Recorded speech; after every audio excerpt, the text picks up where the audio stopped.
Buenos días. Vamos a dar inicio a nuestro ciclo de actividades La Mujer 2017. A lo largo de la historia, la mujer ha jugado un papel fundamental en el desarrollo y cimiento de la sociedad.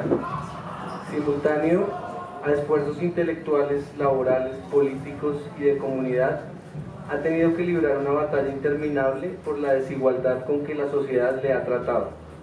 Un reflejo de esto tal vez sea Colombia y sus alarmantes cifras de violencia hacia la mujer, o lo poco que sabemos de figuras que se han encargado de transformar la sociedad colombiana para proporcionarle a otras mujeres derechos que les habían sido negados, o incluso en nuestro propio día a día podemos ver esta problemática.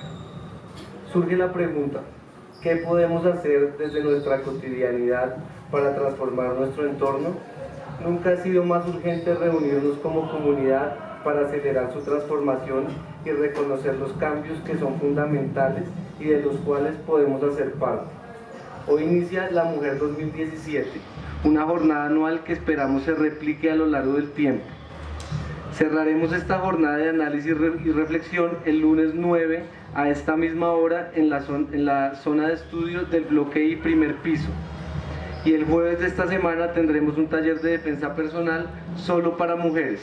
Las que estén interesadas se pueden inscribir a través de servicios académicos, cursos BU, Humanidades. Vamos a dar inicio a nuestra conferencia. Para esto quiero presentarles a nuestras ponentes. Mónica Vargas, ingeniera civil, magíster en ingeniería civil, bajo la modalidad de investigación con énfasis en recursos hidráulicos y medio ambiente de la Escuela Colombiana de Ingeniería Julio Garavito, con experiencia en el área de hidráulica y la hidrología. Daniela Parra, estudiante de Ingeniería Civil en la Escuela Colombiana de Ingeniería, cuarto semestre, de Florencia, Caquetá. Ángela María Cuartas, filósofa con estudios en antropología de la Universidad de los Andes, ha sido editora, correctora y traductora en distintas editoriales y empresas privadas, con especial interés en los libros para niños y jóvenes. Es autora del libro Ceiba, publicado por la editorial SM en 2017. Y María Paula Cero, ingeniera electrónica y especialista en gerencia de proyectos de la escuela y máster en rehabilitación e ingeniería médica de la Universidad Pierre et Marie Curie de Francia. Entonces, pues agradecerles a ustedes por haber venido y pues empecemos.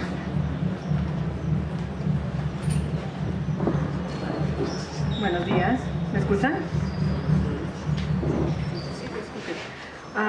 Bueno, como ya dijo Felipe, soy Mónica Vargas y bueno, yo fui estudiante aquí en esta universidad, soy actualmente profesora de la universidad y pues quiero compartir un poco las impresiones que tengo sobre la mujer en la vida universitaria. Digamos, a lo largo del tiempo, nuestro papel como mujeres ha cambiado en la sociedad, no solamente porque haya exactamente un cambio de pensamiento, sino porque la propia evolución, no sé, financiera de la sociedad nos lo ha permitido, ¿no?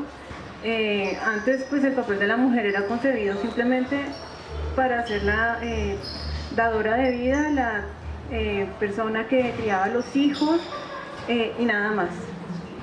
Actualmente nosotras, bueno, podemos trabajar, podemos votar, podemos trabajar y recibir crédito por lo que hacemos y necesariamente tenemos que trabajar. La sociedad básicamente nos lo exige, más bien la economía nos lo exige y ya es pensamiento actual de muchos de nosotros, por no decir de todos, en una pareja ambas partes tienen que trabajar, la sociedad nos lo obliga.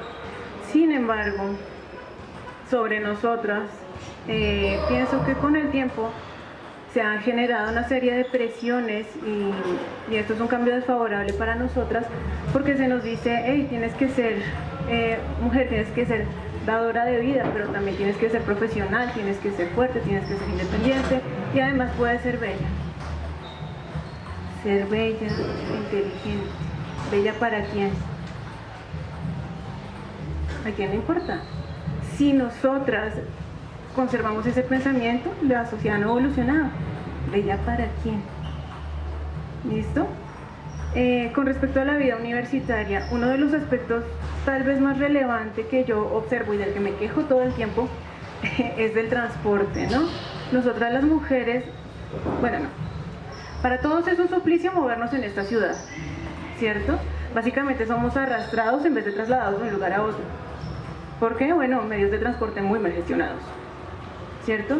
Sin embargo, sobre las mujeres casi que hay un cartel que dice ataque, que dice débil. En parte porque, bueno, sin lugar a dudas, nosotras como seres humanos somos en muchos aspectos más débiles que los hombres, no hay que negarlo. Muchos hombres son mucho más fuertes que nosotras. Cuando se trata de cosas de estatura, bueno, a veces necesitamos ayuda. Sin embargo, nosotras somos básicamente un blanco, ¿cierto? ¿Cuántos pervertidos y mirones no nos han visto a más de uno en la calle? ¿Cuántos tipos no pasan por el lado de uno como mujer y se le acercan como lascivamente? Personalmente me dan ganas de darles un puñetazo. Y más de una creo que siente así. Bueno, adicionalmente somos empujadas, maltratadas, arrastradas y particularmente yo me quejo, y creo que muchos lo han vivido, de estos individuos que hacen deporte por allá más al norte. ¿Alguien se ha sentido amenazado por ellos? ¿Alguien? Levanten la mano, por favor.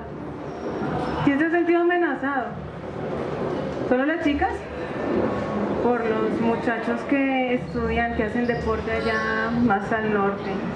Yo sí, una vez fui enredada en una maleta, arrastrada hasta arriba en el bus, y lo único que pude fue decirle una palabrota porque el individuo era como el doble de mi tamaño. No me podía medir a puños con él y no lo iba a hacer. Sin embargo, me gané un hematoma en la mano. ¿A quién le sale un hematoma en la mano? No. ¿Sí? Para mí esos individuos son delincuentes, no son delincuentes en potencia, son delincuentes. ¿Roban pasajes? Sí. ¿Contaminan, hacen ruido? Sí. ¿Son lascivos con las mujeres? Sí, hace un tiempo vi a uno cantarle una canción de estos de reggaetón bien desagradable a una niña de la escuela. Sí.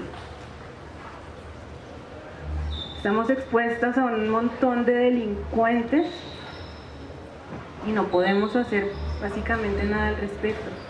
Andar afuera en horas de la noche también es exponerse bastante, y no solamente lo digo porque las calles de nuestra ciudad se hacen un poco inseguras, es porque realmente los casos que hemos visto públicamente son aberrantes, y eso los que hemos visto, aquellos de los que no se habla también están ahí. Bueno, adicionalmente a nivel interno, en la universidad también he escuchado comentarios de que hay profesores incluso que dicen, nada, una mujer debería estar usando falda y haciendo los quehaceres de la casa. ¿Cuántas de nosotras no le hemos dado sopa y seco a un montón de gente, hombres y mujeres, con esta? Montones de veces. Que he observado, el trato de los muchachos hacia las chicas es muy diferente dependiendo de la mujer de la que se trate. Cuando una chica no entiende o se hace la que no entiende algo, como abejas a la miel, pero cuando son ellos los que no entienden algo, difícilmente se acercan a uno como mujer para pedir ayuda, muchas veces. ¿Listo? Aquí les pido, me disculpan, son percepciones mías, quien quiera lo puede refutar, puede opinar, también es mi opinión, ¿vale? ¿Qué más he observado? Como estudiante he visto como siendo mujer, ya recibiendo un trato diferente por ser, digamos, el tipo de persona independiente, entro entre comillas en una competencia con compañeros, por ejemplo, que se miden en nota conmigo. Pues bien, que les vaya bien, pero ¿cuándo entré yo en una competencia? ¿Desde cuándo estamos compitiendo hombres y mujeres? ¿Alguien tuvo aviso de eso o algo por el estilo? No, ¿verdad? También cuando crecí profesionalmente acá en la universidad, yo crecí con frases como, uy, tiene letra linda, eso es letra de niña. O no, la niña acomoda el trabajo porque le queda bonito. Y si nosotros ya como profesores y ustedes como estudiantes no cambiamos eso, no va a cambiar nada. Y si no cambia en la universidad, menos va a cambiar en la sociedad. ¿Sí? ¿Cuánto quisiera escuchar frases como, no sé, todos tomamos un turno y el que tenga que anotar, anota, no importa con qué letra?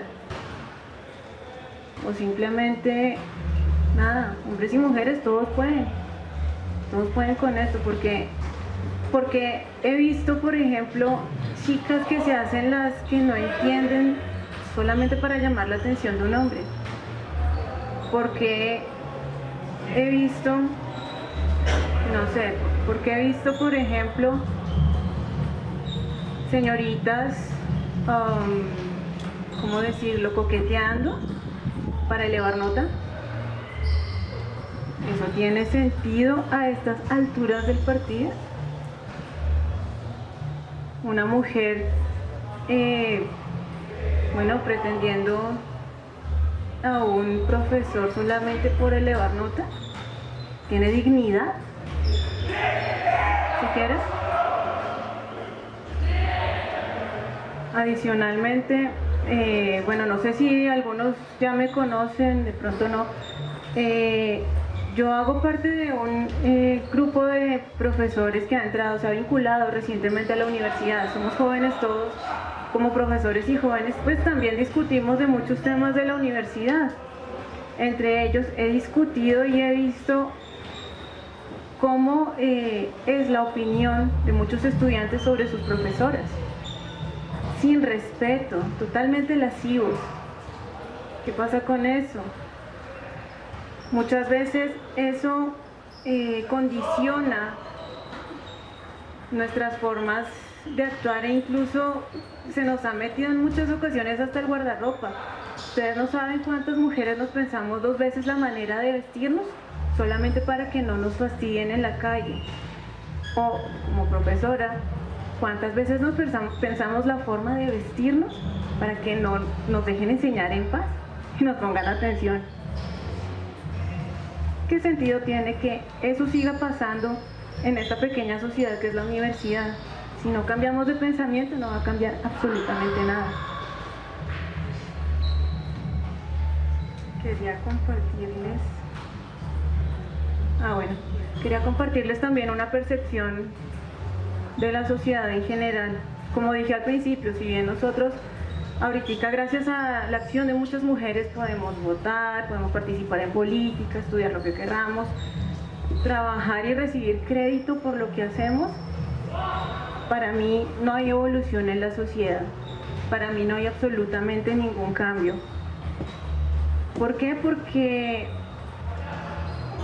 a pesar de que nuestros padres se esforzaron por darnos a todos nosotros una oportunidad para salir adelante, a pesar de que ellos se han esforzado por cambiar la sociedad, y yo veo muchos muchachos y chicas muy pilos, con un pensamiento muy evolucionado, tratando de sacar adelante a la sociedad, también veo muchos hombres y mujeres, muchas mujeres, que se encargan a través de medios de comunicación, por ejemplo, de ponernos un velo en la cara, de impedirnos observar que realmente no hay cambio.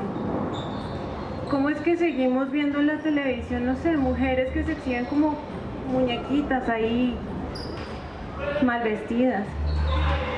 ¿Cómo es que seguimos permitiendo, no sé, que en la música se nos metan letras lascivas y desagradables que vuelven un objeto a la mujer? Mujeres, ¿por qué permitimos eso? ¿Por qué las repetimos? O más bien, yo no lo hago, perdonen. Porque muchas de ustedes repiten esas letras, porque muchos de ustedes aman a esos gamberros que las cantan, ¿verdad? ¿Por qué permitimos que nos vendan cosméticos y estupideces que no nos sirven para nada, que nos ponen una máscara, no nos dejan ser quienes somos?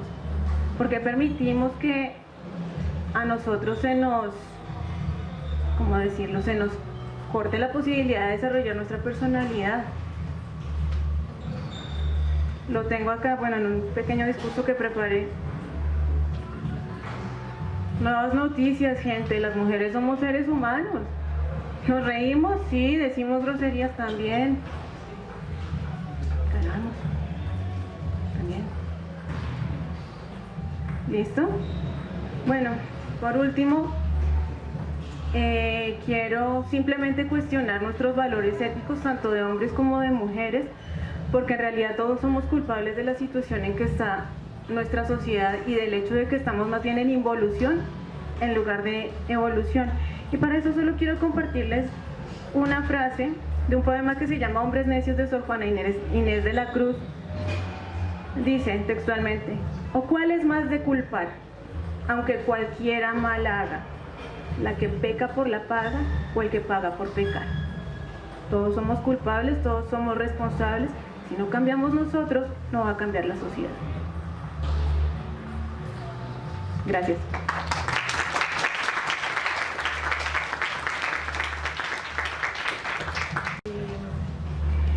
Bueno, yo hice un discurso, entonces pues lo voy a leer. Bueno, la Biblia y la Iglesia han sido los mayores obstáculos en el camino de la emancipación de la mujer. Lo dijo Elizabeth Cady Stanton en 1986, que fue una norteamericana que reclamó el derecho al voto, la igualdad con el hombre en la propiedad, el salario y la custodia de los hijos y la emancipación testimonial en la corte. La sociedad siempre ha estado guiada por la religión, y en Colombia por la religión católica. En muchos de los textos presentes en la Biblia nos damos cuenta cómo a la mujer se le considera un objeto de propiedad del hombre, que resumidamente, en palabras de la Biblia: mujeres, estáis sujetos a vuestros maridos, callen en las congregaciones porque no les es permitido hablar. Mujer, cuando conciba y dé a luz a un varón, será inmunda por 7 días. Si es niña, será inmunda por 2 semanas. Y para terminar, porque el varón no procede de la mujer, sino la mujer del hombre. Cada una de estas ideas fueron expuestas por miles de años a la sociedad colombiana por medio de la Iglesia, e inevitablemente fueron criterios que trascendieron tanto en la sociedad que se convirtieron en radicales obstáculos para el desarrollo de la mujer en la historia. A lo largo de la historia de la sociedad mundial, el ser humano ha logrado avances significativos en todos los campos existentes posibles: leyes, filosofía, lengua, matemáticas, tecnología, medicina y muchos más. Sin embargo, si abrimos cualquier libro que nos revele esa historia, veremos cómo está protagonizado por el hombre. Pero necesitamos analizar más a fondo, conocer la historia para no repetirla.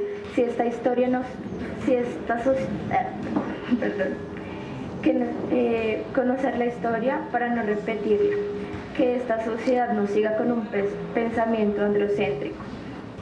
Somos aproximadamente el 50% de la población mundial, así que tenemos las mismas probabilidades y capacidades para alcanzar y conquistar lo que sea como el hombre. La historia está incompleta y es nuestro deber conocerla. Saber que así como Marie Curie, Frida Kahlo, Irina Sendler y Malala, o como Policarpa Salabarrieta y Manuela Sáenz en Colombia, existieron y existen miles de mujeres que hicieron de este lugar un lugar mejor, realizar un cambio en la sociedad en donde se cambiaran los paradigmas de la mujer, donde la mujer fuera protagonista de sus proyectos y éxitos. Obtener un conjunto de beneficios, derechos y oportunidades fue todo un proceso difícil que llevaron a cabo tanto mujeres como hombres. En Colombia, durante los años de 1930, Georgina Fletcher y Clotilde García lograron el proyecto de ley sobre las capitulaciones matrimoniales. En 1932, bajo el gobierno del presidente Enrique Olaya Herrera, la Ley 28 otorgó el manejo de la mujer de sus propios bienes. Un año después, se expidió el decreto 1972 que da plena participación a la educación universitaria. Este fue concebido a doña Ofelia Uribe y Clotilde García. En 1954 se aceptó el derecho al voto femenino mediante el acto legislativo número 3 en el gobierno de Gustavo Rojas Pinilla. Desde entonces la mujer inició un ascenso acelerado en la preparación intelectual, laboral y de familia para llegar a competir, manejar y mejorar muchos campos que dominaban las habilidades masculinas. Desde entonces, la mujer ha estado en un constante intento o lucha por la igualdad de género, donde se busca una equidad de oportunidades de hombres y mujeres, de derechos, de opiniones y demás factores. Sin embargo, aunque se ha trabajado en ello por muchos años y por parte de muchas personas con mucha intensidad, no hemos logrado cambiar algunos pensamientos machistas en diferentes escenarios, ya sea en la universidad, en la casa, en la escuela, en las relaciones o muchas más, lo que hace que se presenten problemáticas de las que es necesario tomar conciencia, transmitirlo y cambiarlo. ¿Cómo es posible que en pleno siglo XXI se cometan feminicidios que la sociedad busca culpar a la víctima de lo que pasó? No podemos permitir que siga circulando en nuestra sociedad un pensamiento de que ella se lo buscó usando esa falda, no debía salir tan tarde. Estamos equivocados. Somos mujeres capaces de hacer cualquier cosa que queramos, tanto así como el hombre lo hace. Podemos salir, bailar, cantar, vestir como queramos, sin tener miedo a que haya una mínima posibilidad de estar en peligro. En Colombia, según la revista El Espectador, hay 4 feminicidios al día y la impunidad es del 90%. Somos causantes de esas cifras, porque aunque se hayan registrado tantos cambios positivos para la feminidad, seguimos evidenciando a diario pensamientos que denigran a la mujer, seguimos apoyando muchas veces la imagen de la mujer como objeto sexual, seguimos siendo las principales víctimas de las deficiencias en salud, en educación y remuneración laboral. La nueva Constitución Política Nacional no se cumple para la población femenina. Pues para terminar, necesitamos cambios y los podemos empezar a hacer en actos simples, pequeños, pero que poco a poco van a reflejar un cambio positivo para la mujer. Gracias.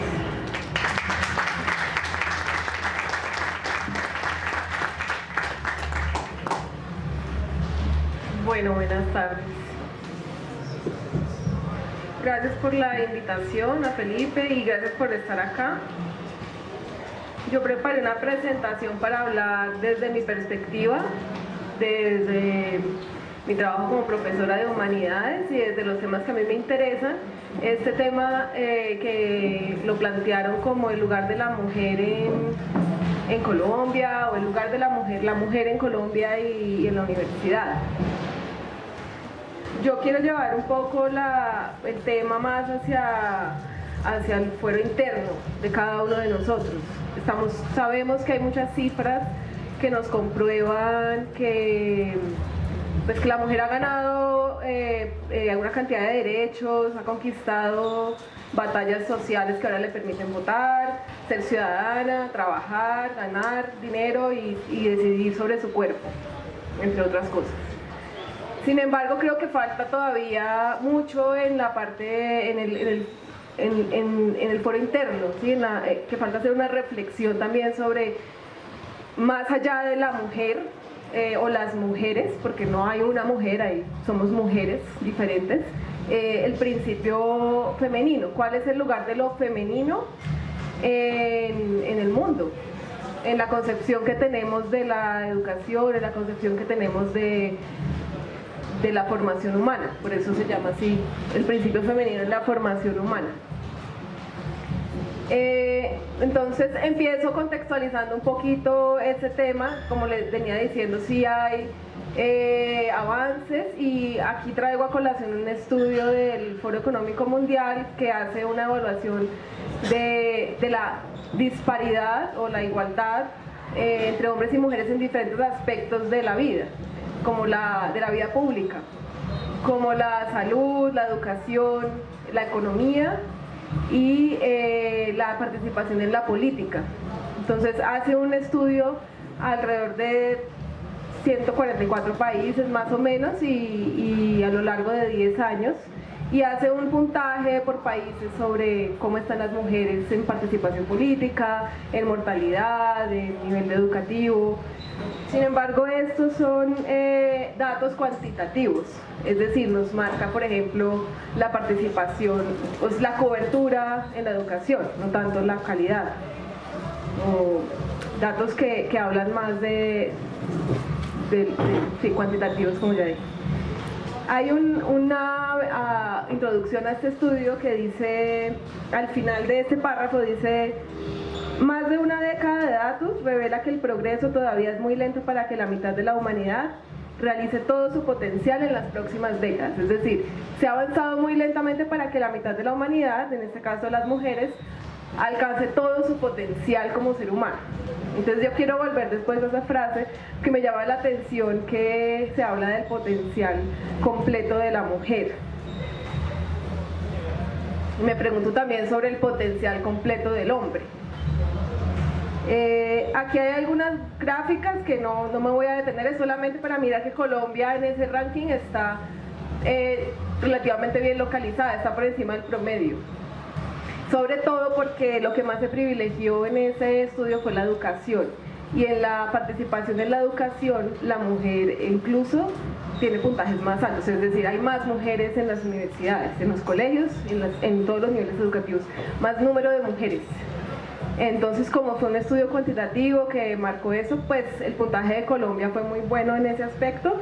Y ahí en este segundo, en el segundo cuadro se ve que el último aspecto es el de la participación política o empoderamiento político, es el que peor le va a Colombia. Es decir, no hay participación de la mujer suficiente en cargos de poder público. Y falta todavía muchísimo para lograr la paridad. Pero en educación y en salud, pues donde se marcan datos como la expectativa de vida y el nivel de alfabetización, realmente ya se alcanzó la paridad. Entonces ahí viene la pregunta sobre, bueno, y si está todo tan bien, ¿por qué seguimos hablando de igualdad? Si las mujeres ya alcanzamos todos nuestros derechos, ya tenemos acceso a la educación. Por eso quiero ir un poco más a mirar qué es lo que todavía falta, o qué es lo que yo siento que hace falta. Hay un aspecto además de esto, y es en la siguiente, ahí está bien. A pesar de que hay mucha participación de las mujeres en la educación superior, hay estudios del Ministerio de Educación que muestran que la menor participación de las mujeres en la universidad es en las carreras de ingeniería, y pues eso es algo que vemos aquí todos los días. Hay mayor cantidad de hombres en las carreras, por lo menos en mis clases, y no tengo los datos exactos de la universidad, pero es evidente que hay más hombres estudiando ingeniería, sobre todo, como dice, hay ingeniería mecánica, eléctrica, electrónica y de sistemas. Esto es una parte de un artículo de Tiempo, y dice que en la Universidad Nacional el decano de Ingeniería se dio cuenta de este tema, de este problema, de que las mujeres no acceden suficientemente a la ingeniería, a estudiar ingeniería, y creó una serie web que invita a las mujeres a conocer las diferentes ingenierías. No sé si la han visto, creo que se llama Andrea y la Ingeniería. Y ella muestra las diferentes carreras y muestra de qué se tratan para invitar a las mujeres a entrar a la universidad a estudiar estas carreras. Hay otras series web y hay otras iniciativas públicas para mostrar el portafolio de carreras a las mujeres, para que puedan ir más allá de las carreras que son clásicamente concebidas como carreras femeninas. La siguiente diapositiva habla de eso, de que esta Fundación Mujeres por Colombia ha hecho un foro para orientar profesionalmente a las mujeres y mostrarles que hacer énfasis en la importancia de elegir una carrera que produzca mayor movilidad económica. Según el documento, el salario para una recién graduada de una licenciatura en educación infantil es de 984.592 pesos, mientras para una de ingeniería eléctrica es de 2.117.000. Entonces, lo que a mí me llama la atención de esto es que se asume que las carreras típicamente femeninas son indeseables tanto para mujeres como para hombres. Hablando de esto con algunos estudiantes, ellos me decían, no, lo que pasa es que la educación invita a las mujeres a entrar a carreras más femeninas, como comunicación, como las de humanidades, como enfermería, porque les meten en la cabeza que ellas no son capaces, con unas carreras más difíciles. Lo que a mí me llama la atención es por qué no se ve como un problema que los hombres no accedan suficientemente a las carreras más típicamente femeninas. Claro que son muy positivas estas iniciativas de empoderar a las mujeres a que estudien lo que les venga en gana, lo que realmente sientan, pero siento que hace falta también conciencia sobre que en los hombres también se sacrifica algo cuando no se les abre otro espectro de posibilidades en sus posibilidades de desarrollo. Entonces voy un poco hacia allá en la presentación. En América Latina, evidentemente, según estudios, la participación femenina en carreras como humanidades, educación y ciencias de la salud es mayor que la de los hombres, y la de los hombres es mayor en las ciencias llamadas duras. Y cuando se analiza este tema, se asume que la menor participación masculina en las carreras típicas femeninas es natural, y no se considera que este hecho pueda estar también amenazando el desarrollo completo de la otra mitad de la humanidad, que son los hombres. Entonces voy un poco a eso. Se asume que el hecho de que las mujeres no accedan a todas las carreras de las que son capaces de estudiar afecta su desarrollo, pero no se asume una amenaza también en los hombres, en el desarrollo potencial de todos los hombres. Entonces voy a pasar al tema de qué es lo que de pronto se está sacrificando en esa concepción de que los hombres sirven para unas cosas y las mujeres sirven para otras cosas, y que hay unas carreras efectivamente más femeninas y otras más masculinas. No quiero negar eso, quiero pensar en qué es lo que de pronto se está sacrificando en esa concepción de la educación. Entonces paso del lugar de las mujeres al lugar del principio femenino, de lo femenino. Es decir, hay algo más allá de la idea de la mujer, porque en cada ser humano existe una profundidad psicológica que no está totalmente desarrollada siempre.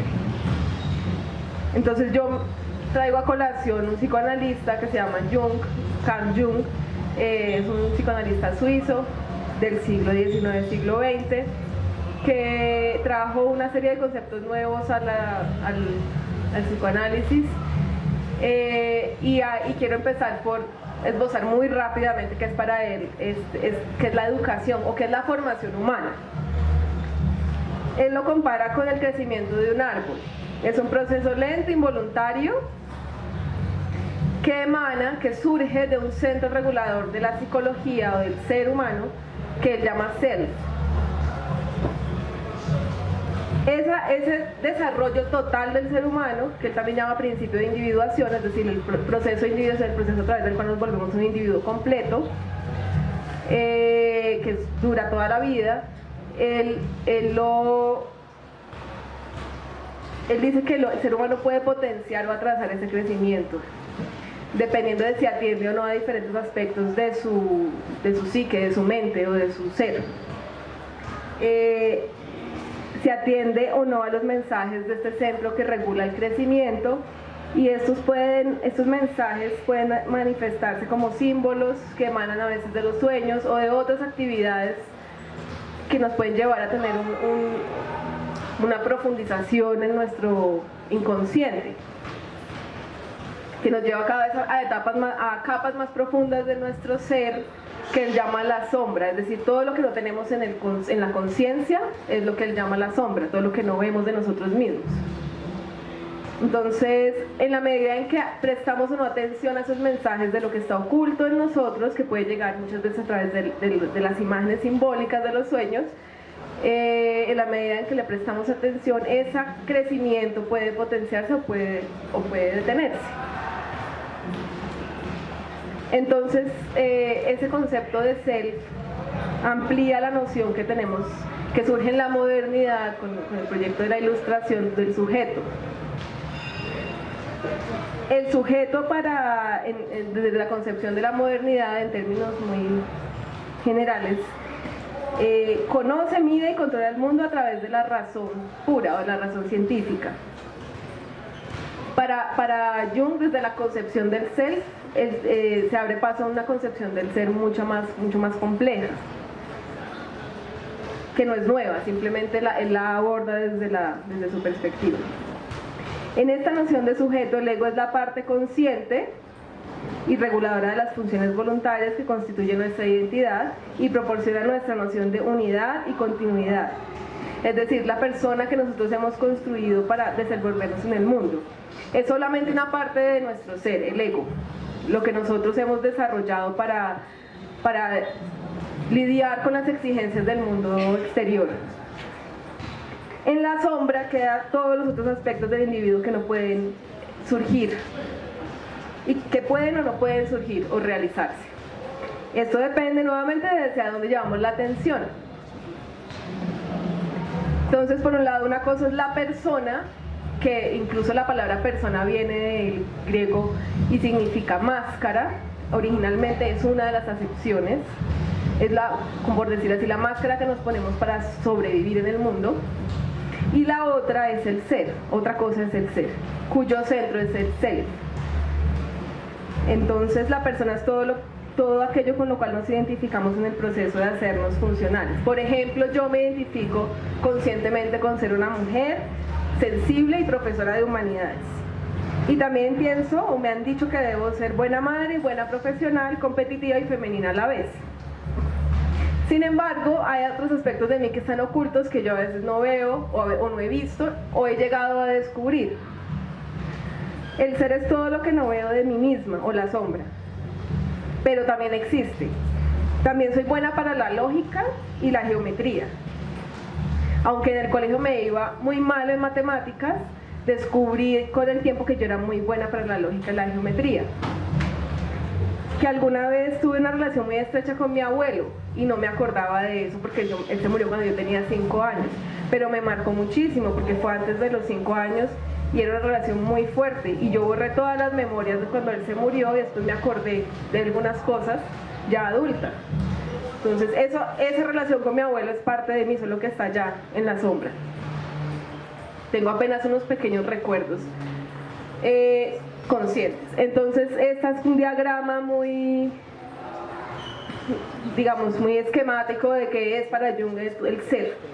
Y ahí está la sombra, está el ego, la persona que se relaciona con el mundo exterior, está todo lo que está en las sombras y que es parte del mundo interior. Él introdujo también el concepto de conciencia colectiva o inconsciencia colectiva, además de la individual.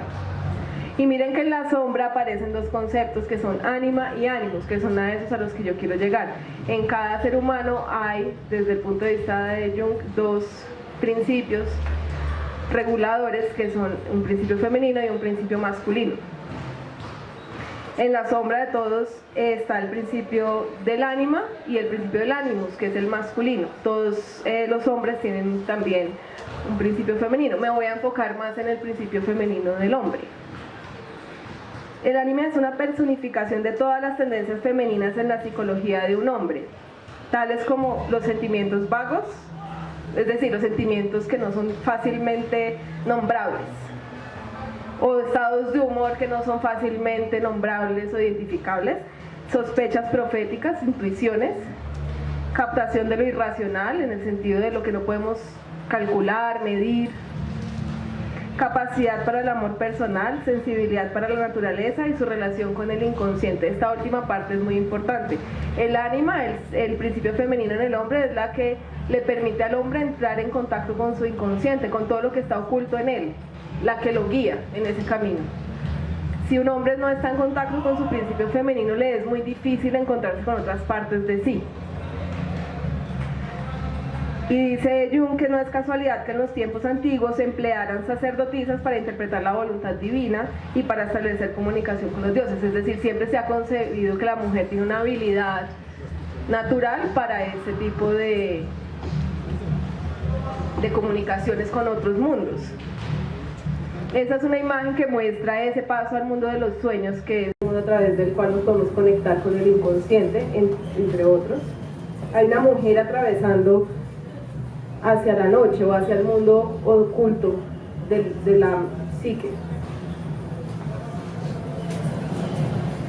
Aquí hay una imagen de una sacerdotisa que no es de tiempos antiguos. Hoy en día hay muchas mujeres también que son sacerdotisas de diferentes religiones, diferentes a la católica. Esta es una religión brasileña que hay sacerdotisas y sacerdotes. Y esa señora está leyendo las conchas. Chamán, esta imagen es de un chamán de una tribu siberiana que es un hombre vestido de mujer, porque se cree que las mujeres son más aptas para mantener contacto con los espíritus. Espero no estarme alargando mucho, ya voy a llegar a la última parte. Entonces, muchos chamanes también se visten de mujeres, o se vestían, para incorporar o hacer materializar esa relación con su lado femenino que les permitía entrar en contacto con otras dimensiones de su ser, porque es a través del propio inconsciente que se podía entrar en otras dimensiones de la realidad también. Entonces, a lo que voy es que todo hombre tiene en la sombra un principio femenino que lo regula, y toda mujer tiene en la sombra un principio masculino que la regula. Estos se manifiestan de diversas formas y pueden estar más ocultos o menos ocultos, dependiendo de la atención que llevemos a los mensajes del inconsciente. La función de sus mensajes es permitir que el principio contrario, en este caso el de las mujeres sería el femenino, sea integrado en la conciencia, es decir, salga a la luz, puedan tener una relación con él, no a través de las mujeres de afuera o de las instituciones que pueden representar un principio femenino, sino a través de su propio ser femenino y desarrollar completamente su ser. Entonces, esa es la noción de formación de Jung. Es solamente integrando lo que está oculto que se desarrolla completamente el ser humano. Por eso yo traía la pregunta de qué es lo que se está sacrificando en los hombres al mantenerse el prejuicio de que los hombres solo sirven para ciertas carreras, o que hay ciertas carreras más deseables o menos deseables. Que había un estudiante, por ejemplo, que me decía, no, es que yo nunca o sea, para mí sería impensable estudiar diseño de modas. Y todos se reían y les parecía obvio, ¿cómo vamos a estudiar diseño de modas? Hay todavía un gran tabú alrededor de lo que es femenino y lo que es masculino. Y qué es lo que él está sacrificando al negarse la posibilidad de estudiar diseño de modas. Voy a pasar rápidamente por la última parte, que es esto que yo siento que sucede en la educación, es una exclusión de lo femenino, no de la mujer, de lo femenino. Entonces, un síntoma es justamente eso, que existe un prejuicio respecto a los saberes más intuitivos o ancestrales de las mujeres y los hombres que antes estaban aquí, por ejemplo, en América, que cuando llegó la conquista también llegó una noción de conocimiento, una noción de saber, y se relegó, se quedó atrás en la sombra, otra manera de acercarse al mundo. Voy a avanzar porque esto está muy denso.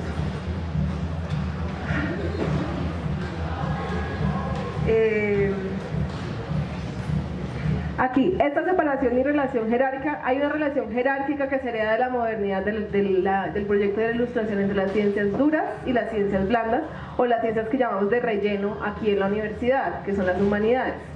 Hay una relación jerárquica, es decir, las ciencias humanas es como si durante la modernidad hubieran intentado validarse ante las ciencias exactas. Eso se cuestionó y ahora desde la filosofía de las ciencias hay otra visión de las ciencias humanas. Sin embargo, eso continúa en nuestra realidad, en la universidad. Tiene que ver también con el sistema económico en el cual estamos, obviamente, y las carreras que nos invitan a estudiar porque tienen más salida económica. Por ejemplo, este es un cuadro que muestra que los tecnócratas son las profesiones mejor pagadas. En Colombia es uno de los países que mejor paga a los tecnócratas. No es que sea una tendencia mundial, es en Colombia y en otros países de Latinoamérica.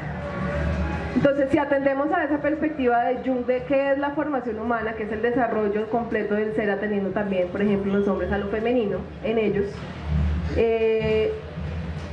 podemos concluir que la noción que tenemos del conocimiento está limitando el desarrollo completo de los hombres también, y de las mujeres, obviamente. Entonces, ahora es una invitación a los profesores también, a los profesores que están acá y a los estudiantes. Pienso que la universidad no es un espacio de formación técnica, sino humana. Entonces debemos debatir constantemente cuál es el lugar y la validez de las humanidades en la universidad. Ustedes los invito a cuestionarse eso en sus vidas y también cuál es la noción de lectura, por ejemplo, que tienen. Nosotros estudiamos lectura y escritura y a veces también la medimos cuantitativamente. Se dice nadie lee, porque en Colombia leen un libro al año, pero ¿qué es realmente saber leer? Si no sabemos ni siquiera leernos a nosotros mismos, leer nuestra sombra, lo que también somos y no vemos, por ejemplo. Si no podemos leernos a nosotros mismos, es muy difícil que nos acerquemos a un libro y con curiosidad real. Ese es como mi punto de vista. Gracias.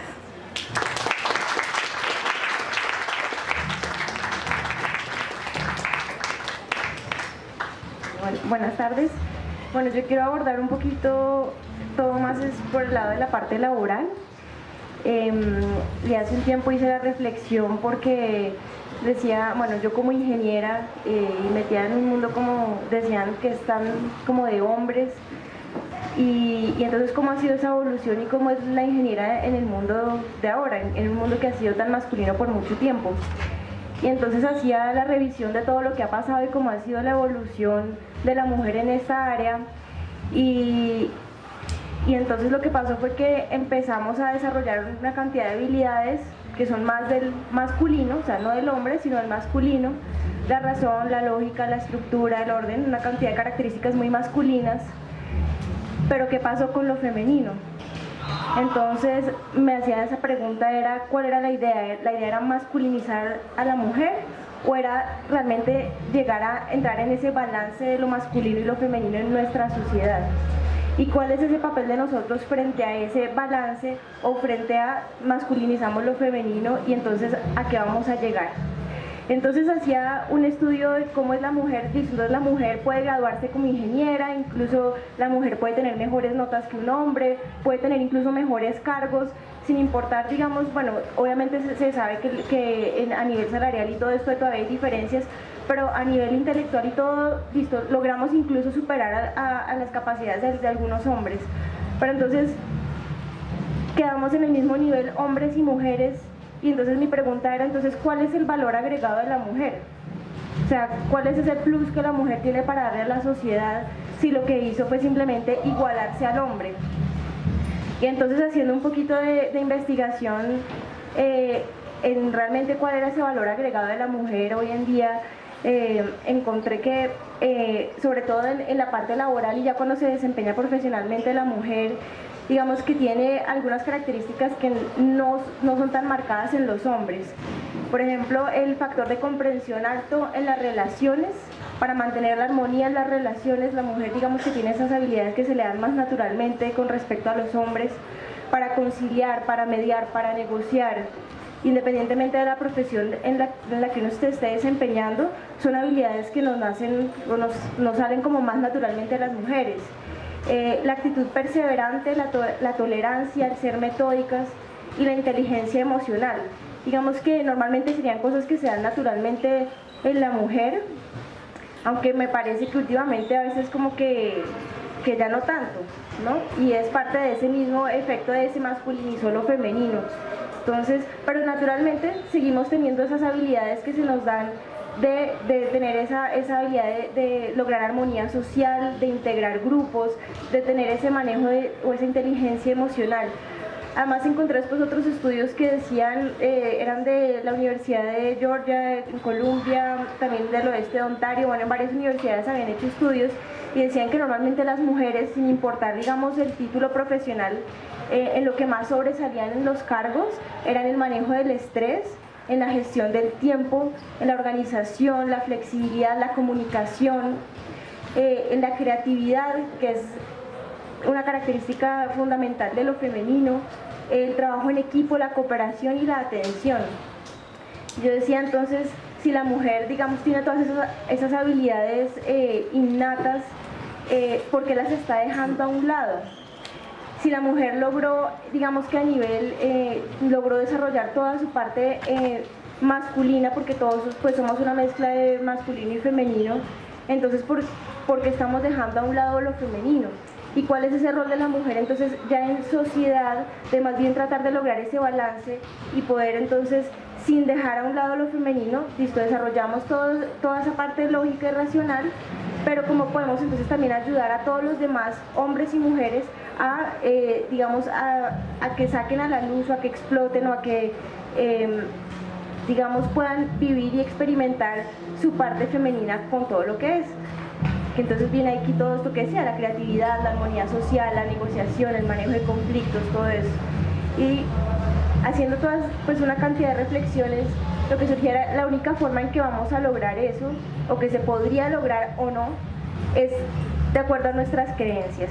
Y pienso que, digamos, lo que ha permitido que a nivel que las mujeres logremos, digamos, sacar a flote nuestro aspecto masculino ha sido ese manejo de creencias, y lo que va a permitir que logremos ese balance masculino-femenino también van a ser nuestras creencias, y si no lo logramos también van a ser nuestras creencias.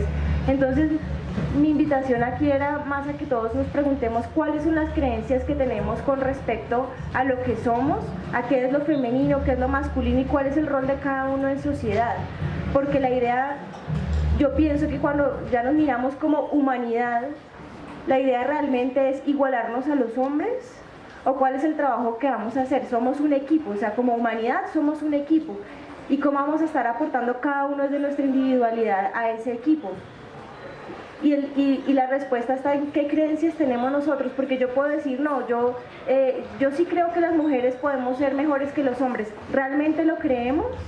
¿Cómo hablamos de nosotras mismas? ¿Qué permitimos que pase con nosotros? ¿Cómo permitimos que nos hablen? ¿Cómo nosotros ponemos los límites cuando hay algo, cuando se están sobrepasando los límites? ¿Cómo actuamos? ¿Qué hablamos? Y realmente eso sí es coherente con lo que queremos creer. O sea, ¿lo que creemos realmente es lo que queremos creer? Es la pregunta. Entonces mi invitación más es a revisar todas esas creencias que tenemos, porque a veces decimos entonces que los hombres nos han dejado abajo, y yo a veces revisaba un poco y yo, por ejemplo, nomás en mi familia, yo decía, vengo de una familia que fue muy machista en una época, y yo escuchaba hablar a mi abuela y mi abuela era la más machista. Entonces, ¿cuáles son las creencias de ella? No son los hombres, somos todos. ¿Qué creencias tenemos nosotros?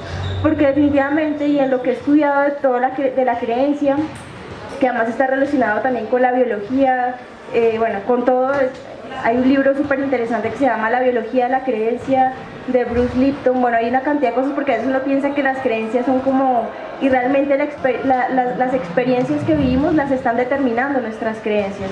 Entonces, si queremos que a nivel personal nuestra experiencia se transforme, ¿cómo vamos a transformar esas creencias? Y si a nivel colectivo, dentro de nuestra experiencia colectiva como humanidad, también queremos que la experiencia se transforme, ¿cómo vamos a nivel colectivo a transformar esas creencias? Y todo, para mí, digamos, la respuesta está en la educación. Entonces la educación con los niños, con los que vienen, pero no necesariamente porque ya nos criaron de alguna manera y tenemos algunas creencias que nos quedaron ahí como improntadas, que están ahí, ya quedamos, digamos, condenados a vivir así, sino que nosotros mismos podemos hacer ese trabajo de reeducación con nosotros mismos para ver qué creencias nos sirven y qué creencias no nos sirven y nosotros conscientemente hacer ese cambio.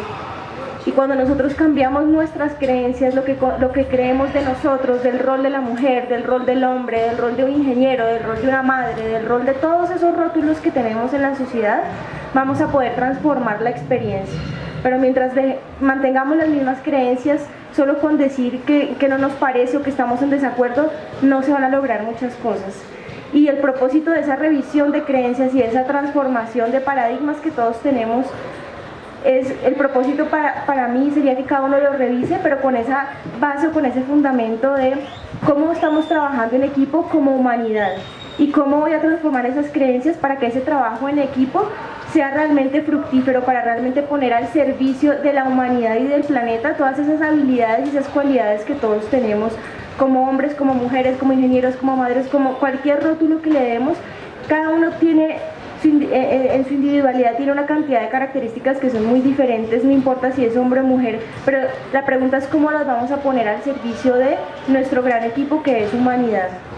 Entonces simplemente quería hacer esa invitación como a esa reflexión de cuáles creencias tenemos y si realmente estamos dispuestos o no a poner de nuestra parte para transformarlas y para transformar esas creencias que estamos generando en todas las generaciones que vienen, en nuestros hermanos, nuestros hijos, en los hijos de nuestros hijos, porque si no lo hacemos, pues la verdad, no, como decía Einstein, no podemos esperar resultados distintos haciendo siempre lo mismo y no podemos cambiar lo que hacemos, nuestra acción no va a cambiar si no cambiamos nuestras creencias. Entonces es simplemente una invitación que cada uno lo revise, muy honesto consigo mismo, porque a veces yo digo, no, yo sí creo que las mujeres en la vida real no estoy actuando en coherencia con eso que digo que creo. Entonces es un trabajo realmente que pienso que debe ser muy, muy personal, como decía, de encontrarnos con nosotros mismos, ver qué es lo que está pasando dentro, qué queremos transformar, porque el reflejo de lo que pasa en sociedad siempre pues va a ser un reflejo de lo que pasa en los individuos que la conforman. Gracias. La pregunta es para ti. Bueno, tú estabas haciendo como la comparación de lo femenino frente a lo masculino, ¿sí? Digamos, en cada ser humano.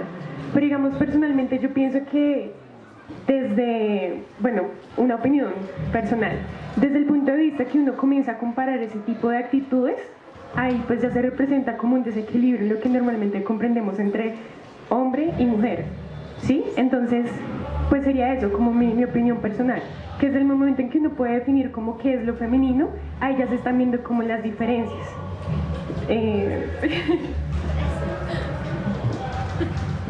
O sea, que es como etiquetar, ¿cierto? Algo así, que decir lo femenino es esto y lo masculino es esto, ya estamos como, ¿cómo? Etiquetando y discriminando de cierta manera, generando roles, que es lo que justamente no queremos. Entiendo tu punto, pero yo creo que eso tiene que ver, digamos, el hecho de que etiquetar sea malo o bueno, con que ya llevamos siglos de patriarcado en los que lo femenino, por ejemplo, se ve como algo negativo, ¿sí? Entonces lo femenino en los hombres es algo negativo y lo masculino algo positivo, la capacidad de lucha. Y no se trata de diferenciar, se trata justamente de integrar en los dos las dos cosas. Para que solo hable del hombre. Pero entiendo tu punto y es válido. Creo que justamente las generaciones actuales están buscando salir de esos paradigmas y es muy interesante. Gracias.